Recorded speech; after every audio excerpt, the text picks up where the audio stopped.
News যেটা সেটা final জাতীয় ঈদগাহ মাঠ। আমি আসছি উত্তরা থেকে, এর আগে পড়েছি শেরেবাংলায়। তো যাই হোক, ঢাকা শহরের জাতীয় ঈদগাহ মাঠ, এখানে সবাই ভিআইপিরা আছে, আমিও আসছি উত্তরা থেকে। Thank you.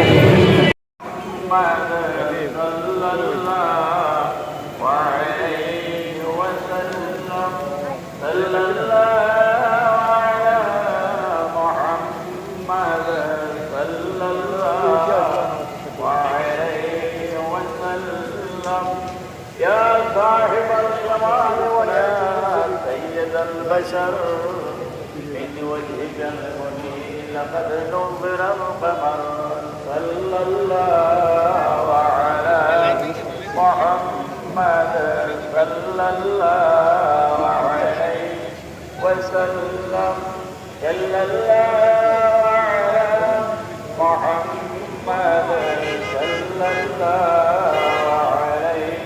وسلم لا يمكن الثناء كما كان حقه بعد الهدى بزرگتي مثل مختصر صلى الله على محمد صلى الله عليه وسلم صلى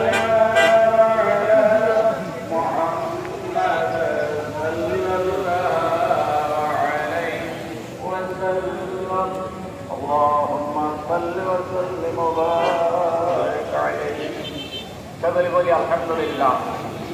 মহান রব্বুল আলামিনের সেই দরবারে অসংখ্য শুকরিয়া। রব্বুল আলামিন আমাদেরকে পবিত্র ঈদুল আজহার দিনে জাতীয় ঈদগাহ ময়দানে ঈদের নামাজ আদায় করার জন্য এখানে আসার তৌফিক ও সুযোগ দিয়েছেন। আবার বলি আলহামদুলিল্লাহ।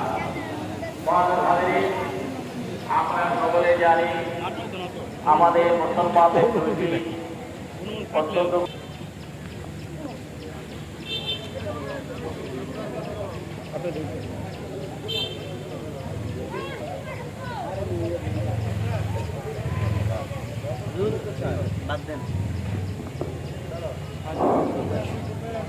এখানে আল্লাহ সুবহানাহু ওয়া তাআলা ব্যতীত অন্য কারো সন্তুষ্টি বা পাওয়াকে রাজি ঘোষণার চিন্তা করাটা জায়েজ নেই। কার জন্যে? একমাত্র আল্লাহর জন্যে, যিনি আমাকে জীবন দিয়েছেন, যিনি আমাকে জাতীয় ঈদগাহ মাঠ উপস্থিত। এই সংসার সম্পত্তি এই দুনিয়ার আরামায় যা তিনি দান করেছেন, আমার সবকিছু উৎসর্গ করলাম তার জন্যে। সুতরাং কোরবানির যে উদ্দেশ্য এবং তাৎপর্য চিত্রের মাধ্যমে আল্লাহ সুবহানাহু ওয়া তাআলা আমাদেরকে কোরআন মাধ্যমে জানিয়ে দিয়েছেন যে আমাদের নামাজ, আমাদের কোরবানি, আমাদের জীবন, আমাদের মৃত্যু সবকিছু একমাত্র আল্লাহর সন্তুষ্টির জন্য। এবং এখানে যদি আমরা আমাদের নফসানিয়তকে যদি আমরা কোরবানি দিতে না পারি, আমাদের ভিতরে যে পাশবিকতা রয়েছে, আমাদের ভিতরে মানবতার যে অপূর্ণতা রয়েছে, সেটা আমরা পরিপূর্ণ করতে না পারি, তাহলে এই কোরবানি আমাদের সফল হবে না। কোরবানি একটা ত্যাগের জন্য এবং নিজের ভিতরে যে আমাদের ভিতরে নিরাপত্তার জন্য অমানবিকতা আমাদের নফসে আমরার ভিতরে লুকায়িত আছে। আমরা কোরবানির মাধ্যমে যদি আমাদের সে নফসে আমরাকে অবদমিত করতে না পারি, আমাদের ভিতরে লুকায়িত অমানবিকতা এবং পাশবিকতা যদি আমরা এই কোরবানির মাধ্যমে জবাই দিতে না পারি, আমাদের যে নিজেদের সেগুলো পরিহার করতে না পারি, তাহলে আমাদের কোরবানি কখনো সার্থক হবে না। সম্মানিত মুসলিম কেরাম, এই কোরবানি যেন আমাদের আল্লাহ সন্তুষ্টির জন্য হয়। আমরা সবাই জানি কোরআন কারীমে সূরা সাফফাতের ভিতরে আল্লাহ সুবহানাহু ওয়া তাআলা হযরত ইব্রাহিম সাহেব এবং হযরত ইসমাঈল সাহেবের যে পুত্র কোরবানির যে নমুনা আল্লাহ পাক কোরআন শরীফে বর্ণনা করেছেন। আমরা সকলে জানি যে হযরত ইব্রাহিম সাহেব, আপনারা জানেন যে বৃদ্ধ বয়সে আল্লাহ তাআলা তাকে একটা পুত্র সন্তান দান করেছিলেন। কেউ বলেছেন 96 বছর বয়সে, কেউ বলছেন 100 বছরের পরে। ওলামায়ে কেরাম লিখেছেন আল্লাহ তোমার মহব্বত যেন কমে গেছে। আল্লাহ পাক সুবহানাহু ওয়া তাআলা ইব্রাহিম সাহেবের শব্দ দেখালেন যে তোমার পুত্রকে তুমি কোরবানি করে পৃথিবীর মানুষ এবং আসমান অবশেষে জাতীয় ঈদগাহ মাঠে প্রবেশ করলাম। এখনো তুমি সুন্দর নিরাপত্তার জন্য প্রশংসা করতে হয়। আর জাতীয় ঈদগাহ মাঠে সুন্দর নিরাপত্তা দিচ্ছে বাংলাদেশ সরকার। ধন্যবাদ মাননীয় প্রধানমন্ত্রী, ধন্যবাদ জেলা প্রশাসক, ঢাকা জেলা সিটি কর্পোরেশনের উদ্যোগে এটা আয়োজন। ভেরি গুড, খুব ভালো লাগলো। অবশেষে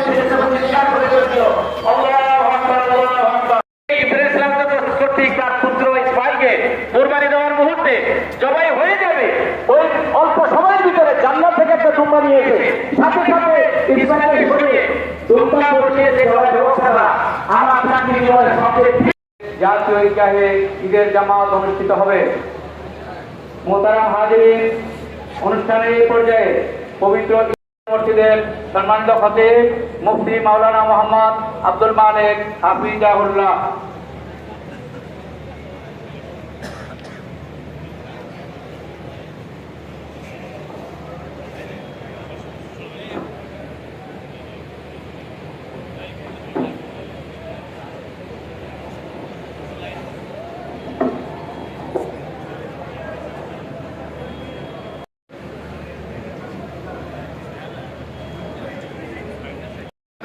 আল্লাহর কাছে কিন্তু তোমাদের এই কোরবানির যন্ত্র বক্তগুলো রক্তগুলো যাবে না, রক্তটা আল্লাহ তোমাদেরকে হাজিরা করে দিয়েছেন। তোমরা আল্লাহর পক্ষ থেকে এই মেহমানদারি গ্রহণ করো, রক্ত জমিয়ে মিশে যাবে। আল্লাহর কাছে যাবে কি আল্লাহর কাছে যাবে বলতে তোমাদের পক্ষ থেকে তোমাদের তাকওয়া, তোমাদের অন্তর মধ্যে আল্লাহর ভয় আছে, আল্লাহর প্রতি ইখলাস, ইহসান, ইখলাস এবং তাকওয়া আল্লাহর কাছে খালি যেগুলো আমাদের বিশেষ করে কোরবানি আবাদতে ইখলাসকে জাগ্রত করে, তাকওয়াকে জাগ্রত করে।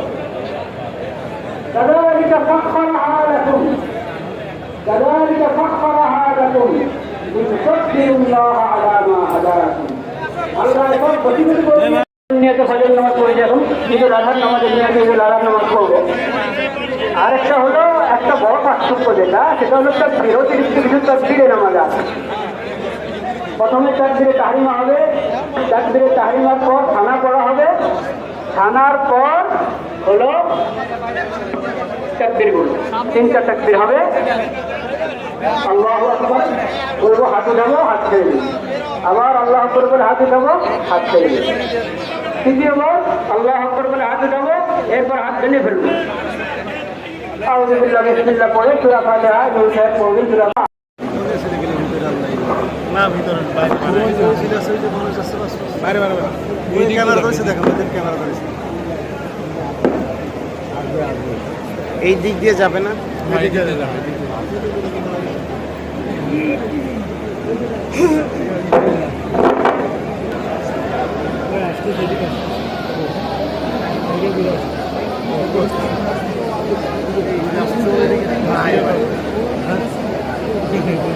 এদিকে আসতেছে কি যাবে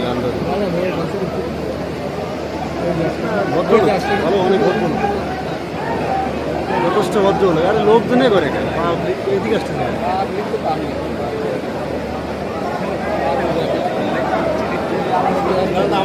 আসতেছে মনে হয় এদিকে সম্ভব।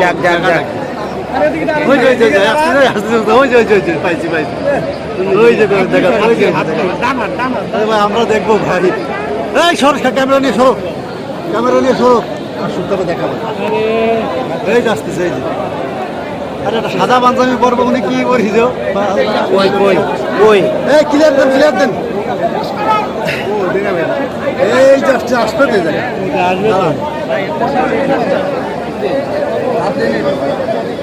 ক্যামেরা চালাই, ক্যামেরা চালাই দেখার দেখেন। এই যাচ্ছে, এই যে সাধারণ মানুষ একবারে সাধারণ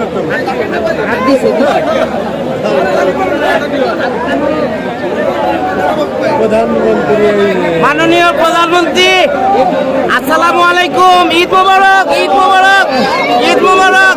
স্যার আমি আপনার ফ্যান, আমি আপনার fan. Thank you sir, sir sir sir, Eid মোবারক sir. Thank you sir. Allah আপনার হেদায়েত দান করুক, আপনি যুগ যুগ ধরে বেঁচে থাকেন।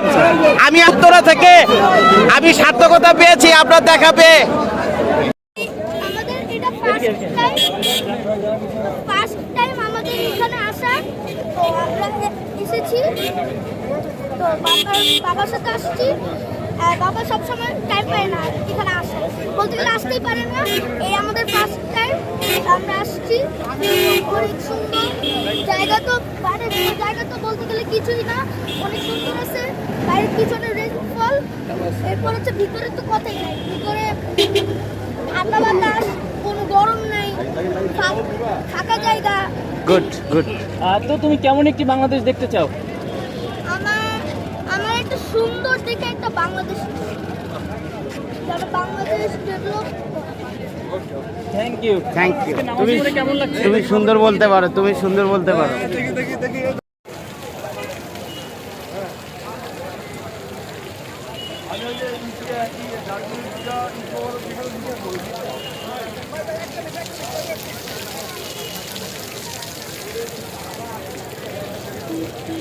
আমরা কিন্তু একদম ওইখান থেকে বের হয়ে যে ঈদ মোবারক যে ইতিহাস আছে না, লিখা একদম ওটা ক্রস করে আমরা বের হয়ে গেছি।